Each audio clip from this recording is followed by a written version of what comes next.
పోయా కిరాణా దుకాణం పోయి అడుగురి, కోల్గేట్ పేస్ట్ ఉందా అంటే పేస్ట్ లేదంటాడు, కందిపప్పు ఉందా అంటే కందిపప్పు ఉండేది. కానీ పొద్దుగా లేవగానే 6 గంటలకు దుకాణం తీయగానే ఉన్నాయా?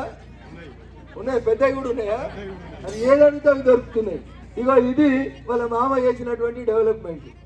200ని 2000 చేసిన అంటాడు.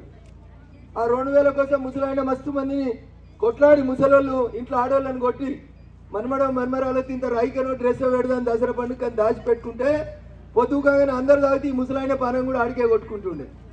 ఇప్పుడు ప్రతి కిరాణా దుకాణంలో పోలీసులో నిల్చొని అమ్ముర్రా పోయి అమ్ముర్రి, ఆదాయం వస్తలేదు సర్కారుకైనా మీకు. ఇంతకంటే సిగ్గుమాలిన ప్రభుత్వం ఇంకొకటి లేదు. వాళ్ళ మామకి ఇవి ఇష్టమని మనందరికీ కూడా అవే అలవాటు చేసేటువంటి కార్యక్రమం పెట్టిరు. అందుకని ఒకసారి అసొంటి వాళ్ళని మళ్ళీ ఊర్లోకి రానియకుర్రి.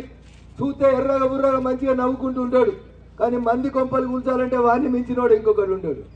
దుబ్బాక రామలింగారెడ్డి ఉన్నప్పటి నుంచి ఇప్పటిదాకా ఇంత వెనుకబడ్డదంటే దానికి ఒక్కటి కారణం హరీష్ రావు కారు గుర్తు తప్ప ఇంకొకటి కాదు. సిద్దిపేటలో ఎన్ని డివైడర్లు పెట్టుకున్నాడు.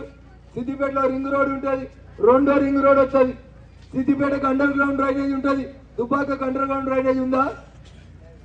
ఈ ప్రభాకర్ రెడ్డి సిద్దిపేటలో మీటింగ్ పెట్టి హరీష్ అన్న మాకు ఒక పబ్బు తీసుకురా అని అడుగుతాడు.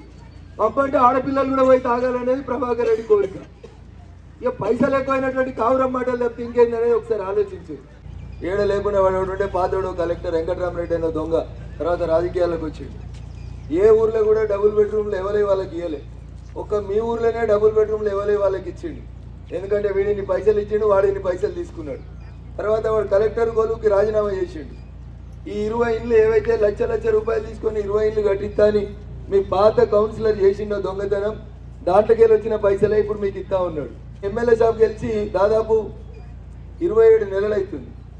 27 నెలల కోలే ఎవరన్నా దుబ్బాకోలు పోతే మీ ఎమ్మెల్యే సాబ్ ఏం చెప్పిండంటే పుణ్యానికి వేసిర్రా నాకు ఓటు, పైసలు తీసుకొని ఓటేసిర్రు అన్నాడు.